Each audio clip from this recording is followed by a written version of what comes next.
ಅನುಮಾನಾಸ್ಪದವಾಗಿ ಗೃಹಿಣಿಯೊಬ್ಬರು ಮೃತಪಟ್ಟಿದ್ದು, ಪ್ರೀತಿಸಿ ಮದುವೆಯಾದ ಪತಿಯಿಂದಲೇ ಪತ್ನಿಯ ಕೊಲೆಯಾಗಿರುವ ಆರೋಪ ಕೇಳಿಬಂದಿದೆ. ಬೆಂಗಳೂರು ನಗರ ಜಿಲ್ಲೆಯ ಉತ್ತರ ತಾಲೂಕಿನ ಚಿಕ್ಕಜಾಲದಲ್ಲಿ ಘಟನೆ ನಡೆದಿದ್ದು, ತಾಯಿಯನ್ನ ಕಳೆದುಕೊಂಡು ಹಸುಗೂಸಿನ ಆಕ್ರಂದನ ಕರುಳು ಹಿಂಡುವಂತಿದೆ. ಮೃತ ಮಹಿಳೆಯ ಪೋಷಕರಿಂದ ಗಂಡನಿಂದಲೇ ಕೊಲೆ ಮಾಡಿದ ಆರೋಪ ವ್ಯಕ್ತವಾಗಿದ್ದು, ಬೆಂಗಳೂರು ಉತ್ತರ ತಾಲೂಕಿನ ಉತ್ತನಹಳ್ಳಿ ಬಳಿ ಘಟನೆ ನಡೆದಿದೆ. ವಿಜಯನಗರ ಜಿಲ್ಲೆಯ ಕೂಡ್ಲಿಗಿ ಮೂಲದ ದುರ್ಗಮ್ಮ ಮೃತ ಮಹಿಳೆಯಾಗಿದ್ದು, ಗಂಡ ಮಾರುತಿ ಅನುಮಾನದಿಂದ ಪತ್ನಿಯನ್ನ ಕೊಲೆ ಮಾಡಿರುವ ಆರೋಪ ವ್ಯಕ್ತವಾಗಿದೆ. ಕಳೆದ 2 ವರ್ಷಗಳ ಹಿಂದೆ ಪ್ರೀತಿಸಿ ಮದುವೆಯಾಗಿದ್ದ ಇಬ್ಬರು ಪೋಷಕರ ವಿರೋಧದ ನಡುವೆಯೂ ಮದುವೆಯಾಗಿದ್ರ. ನಂತರ 2 ಕುಟುಂಬಗಳು ಒಂದಾಗಿತ್ತ. ಮದುವೆ ನಂತರ ಕೂಡ್ಲಿಗಿಯಿಂದ ಬೆಂಗಳೂರಿಗೆ ಬಂದಿದ್ದ ದಂಪತಿಗಳು ಚಿಕ್ಕಜಾಲದ ಉತ್ತನಹಳ್ಳಿ ಬಳಿ ಗಾರೆ ಕೆಲಸ ಮಾಡಿಕೊಂಡು ಜೀವನ ಮಾಡುತ್ತಿದ್ದರು ಎಂದು ತಿಳಿದು ಬಂದಿದೆ.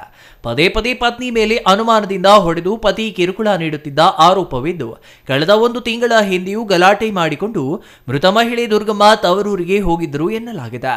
ಕಳೆದ 15 ದಿನಗಳ ಹಿಂದೆ ಪತ್ನಿಯ ಮನವೊಲಿಸಿ ಗಂಡ ಮಾರುತಿ ಬೆಂಗಳೂರಿಗೆ ಕರೆತಂದಿದ್ದ. ಆದರೆ ಬಂದ 15 ದಿನದಲ್ಲಿ ಮಹಿಳೆ ಅನುಮಾನಾಸ್ಪದ ರೀತಿಯಲ್ಲಿ ಸಾವನ್ನಪ್ಪಿದ್ದು, ಗಂಡನಿಂದಲೇ ಕೊಲೆಯಾಗಿರುವ ಆರೋಪ ಕೇಳಿ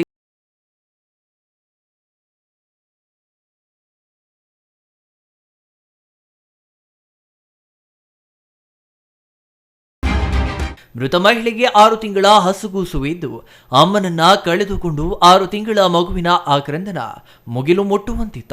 ಈ ಸಂಬಂಧ ಚಿಕ್ಕಜಾಲ ಪೊಲೀಸ್ ಠಾಣೆಯಲ್ಲಿ ಪ್ರಕರಣ ದಾಖಲಾಗಿದ್ದು, ಪೊಲೀಸರು ಮುಂದಿನ ತನಿಖೆ ಕೈಗೊಂಡಿದ್ದಾರೆ. Satish Kumar, CTV news, Devanahalli.